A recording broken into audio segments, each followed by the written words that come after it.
Hello and welcome to Spotlight Brewton. Today we're talking about something that is dear to the heart of many a person, man and women alike, here in Brewton, Alabama and the surrounding areas, and that is hunting.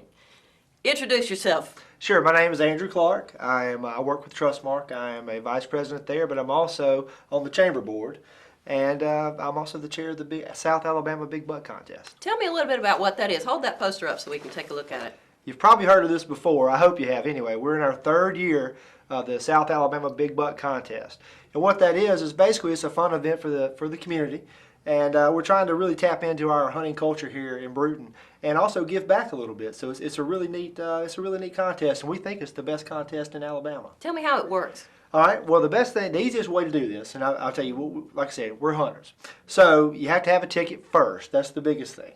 So if you want to participate in the Big Buck Contest, you would come to the chamber board and you would purchase a ticket, and then you go hunting. How much is the ticket? $20. Wow, that's a deal. Not a bad deal at all. And actually, there's three ways to win, which is really nice. Most Big Buck contests, you have to kill the biggest buck to win. Well, not here. Not here at all. What you can do is we do reward the biggest buck with the best prize, but we also have a raffle for the same prize as the big buck winner. So if you're not a deer hunter, well, there's still an opportunity to win the same prize as the Big Buck Contest. And what is that prize? It is a 3-day muzzleloader hunt in Pike County, Illinois. Valued at $3,700.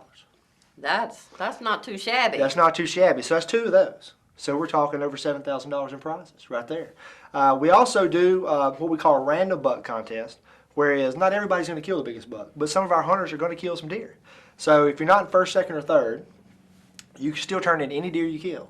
We'll register it for the contest, and that makes a much smaller pool, the people that actually have killed deer and turned them in. We may sell 100 tickets, but we may only have 20 deer turned in.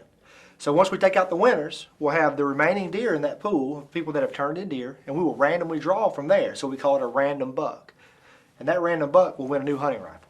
Wow! So everybody really has a chance to win. And most contests aren't that forgiving or giving, so to speak. Right. How would you ever want to say? And where do the proceeds go? Okay, well the proceeds go to three places. 50% of the proceeds will stay right here at the Chamber of Commerce. 40% of the proceeds, net proceeds, will go to the Catch a Dream Foundation.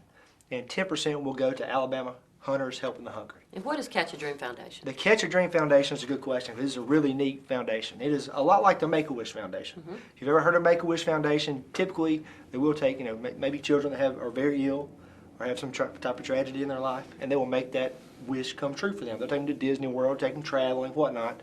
Well, the Catch a Dream Foundation fills a gap for the Make-A-Wish Foundation. They do not take kids on hunting or fishing trips.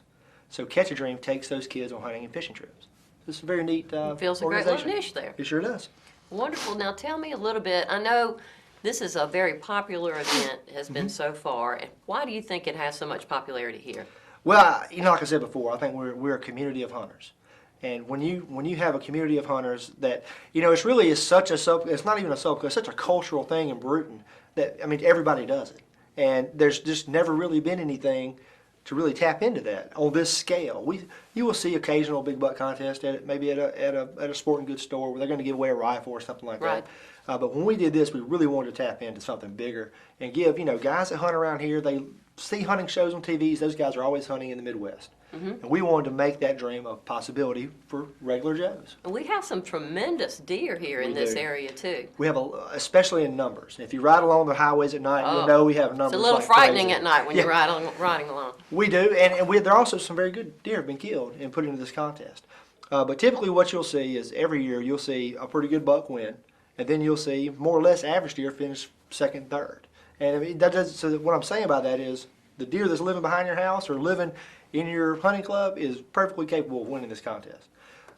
So it's wide open, and I'll tell you how we make it fair. Every deer turned into the contest must come from a county bordering Escambia County, Alabama. So you can't go to North Alabama, you can't go to Mississippi, you can go to Florida. Their deer typically aren't as good as ours, but you can go down into the panhandle of Florida down there. You can Baldwin County, Monroe County, any county that shares their borders. Yeah. And that makes it fair, and that's what we want to do is be fair. Now, of course, some people say, well, how do you verify that?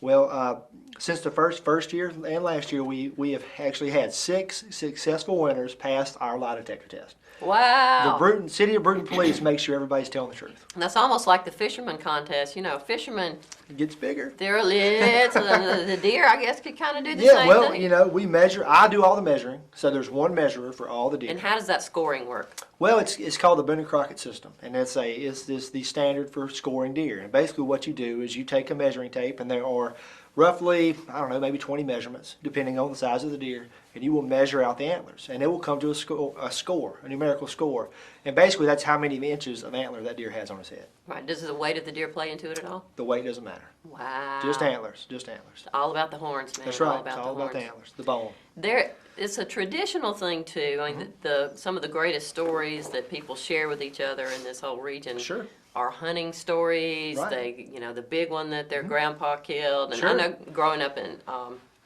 just the way in my household, there was this huge set of antlers that my granddad, Right. from a deer that he had harvested, and it had, I think it's a 10 point, and that's Right. you know that's the classic standard, Sure. 10 point It's a buck 10 on the point, wall. And we grew up just kind of, idolizing Right. those antlers on the wall and Sure. remembering stories that went along with that. Everybody's got one of those stories. They do, and I think what's really neat about this is just really it gives guys are proud of their deer, and when the guys that win this contest, they get to beat their chest a little bit in front of their buddies. Exactly. Not only did I kill the biggest deer last year, but I'm going on this hunt to Illinois, Nanner. and you're not going. The ultimate nanner, as they Exactly, say. exactly. Yeah. Eat it and weep. That's right. That's right. There are a lot of women too. Do you get There a lot are. of women entering We now? do. My wife actually won one of the monthly prizes the first year. Wow. So, I created a contest, and then she won one of the months, which was nice. Of course, she was the only buck turned in that month, so she won by default. But it was a good deer, and she was proud. She was in the paper. Well, absolutely. Yeah, I mean, the hunters get publicized. They'll be on Facebook. They'll be on the paper.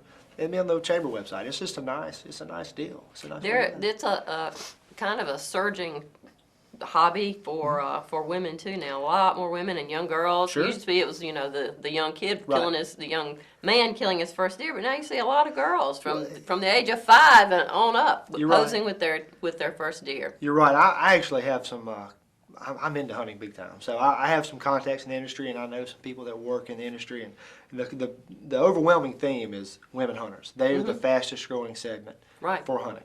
And now, 10 years ago, my wife had to wear small men's clothes. Right. Now she goes to Bass Pro Shops, and they have a whole section just for women hunters. If you'll buy it, they'll figure out a way to They make you will figure out happier to in make your it- market. That's right. Absolutely. That's So- right. And I think perhaps hunting along, we've started the outfitter here in town and doing all this ecotourism parks. I think hunting is another great industry that we've really never tried to Sure. develop here. We all enjoy it, but Right. as popular as hunting is and as abundant as deer are in this region Right. that you're just describing, don't you think that's something we could focus on as developing? I believe it is. I mean, it is. Just it's hard to say that, but like almost everybody does it. That I know, and it's definitely and that's kind of what we saw. This is a big opportunity, and this is something that hasn't been tapped here. Something that's new, something's fresh, and there are a lot of. And unfortunately, I'll even go into this a little bit. We have a large population of wild hogs here, We do. and they are a nuisance to us.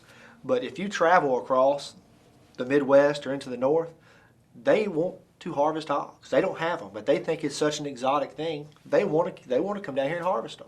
And I think that would be a great way to control that, because you would hunt those hogs in the summertime when none of us Right. want to be out, Right. in the woods. But these guys are crazy about it, and they'll always ask, "Well, I'll trade you a deer hunt if you'll let me go shoot some hogs." And that's just to them that's like an expedition. They just think it's great. Right. So that's definitely an opportunity, something maybe could be pursued. Do you think most of the people that enter this are local people, or do you have people from outside to come and enter as well? Most of the people are local because of the geographic boundary. We do have some folks from Baldwin County. We have a good bit of people from Monroe County. I think the first year our winner came from Monroe County, and that really helped spark it up there. There's a similar contest in Wilcox County that I feel like we just blow out of the water. And the folks that were getting it from Monroe County are starting to lean towards us a little bit. And we haven't been copied yet. So, yeah, I mean, I think, we do sell some in Covington County as well. So, and I think that's neat. It's getting people talking about Brewton, shedding a positive light on Brewton. Right. And it's just. And maybe bringing some people in who haven't hunted these counties in particular Exactly. before. Exactly. Yeah. Do you think there's a lot of pressure in the southeast, as hunting grows in popularity, there's pressure on the land because there's only so much, Right. and a lot of it's locked into hunting clubs, and Right. there are not a lot of opportunities for just public hunting. Right. There's a large national forest. Connecticut National Forest is a big national forest. The one thing that you find in national forest when you're hunting is that you can't just drive in and get out of your truck and hunt. You're going to have to drive in, walk a long way to get away from other hunters and hunt. But that opportunity is still there, and every year they kill big deer in Connecticut National Forest. Well, it's a huge expanse of wilderness Big area. place. It's a huge place. Yeah. And plenty of opportunities there for the deer to get bigger That's right. than they were on some of the clubs that Sure. are hunted so Right. ferociously. That's right. That's right. That's right. And you know, there are a lot of pine plantations around Brewton, and that usually means they belong to a paper company. Right. And those paper companies lease those lands. And really, there's still land available to lease. You just have to call, find out where it is, and get it. And if you can find a piece of land in the right spot, I mean, you don't have to have a big piece of land. You just have to have, I always say you don't have to have a big acreage. You just got to have the right acreage. And if you're in the Exactly. right place. Is the 1 most acre safe. on a major game area. You're in a good spot. Yeah, that's right. Yeah, That's between two big ponds, or That's right, those yeah. kind of things. That's it. So you just got to be in the right place. So it's a strategic placement of your hunting grounds too. That's true, and I'll be honest with you. I have a neighbor. I'm not a neighbor that lives close to me, but a neighbor in Brewton. Anybody in Brewton is a neighbor that has a deer that lives in their backyard that would win this contest every year. And he's one of the largest deer I've ever seen. He lives in the Brewton city limits. There are a lot of deer. I bet you if we did a count, there are always some along Sowell Road. Yeah. There's a big chunk of forest Sure, land that's sure. still along Sowell. There are a lot of deer in there that I That's see. right. Some in our parks. That's right. I have not been to our parks lately when I didn't see a couple of deer. That's so. right. So they're everywhere. They surely are. We've got some that graze across Jennings Park pretty regular down there. That's a good place to be. So it's a little scary when you think about it. You got a big buck out there that may not be real hospitable when That's you walk right. through late in the evening, but I guess that's part of living in a basically rural area. Yeah, it along is. the creeks and stuff. It is. Well, I appreciate very much you being with me Glad to be today. here. So if somebody wants to be part of this, they just need to come by the chamber Call office. the chamber office. Come by the chamber office. We do sell the tickets at Weaver's Apparel and Fine Jewelry. I sell the tickets out of my Trustmark office, and you can even go online to the chamber website and buy it. Wonderful. Yep. We've entered the digital age, haven't we? We sure have. Well, thank you so much for Yes, being ma'am. with me today. Thank you guys for watching. Remember, we've got several great events coming up through the holidays. Get out and shop local. We've got Rock the Dock on Sunday afternoons downtown at the Hourglass. We've got Farmers Market, 2 more Farmers Markets coming up this week, the first Saturday and the 3rd, so you still got time to get those unique gifts that you can only get at our Farmers Market. So thanks for watching. Tune in again and have a happy holiday.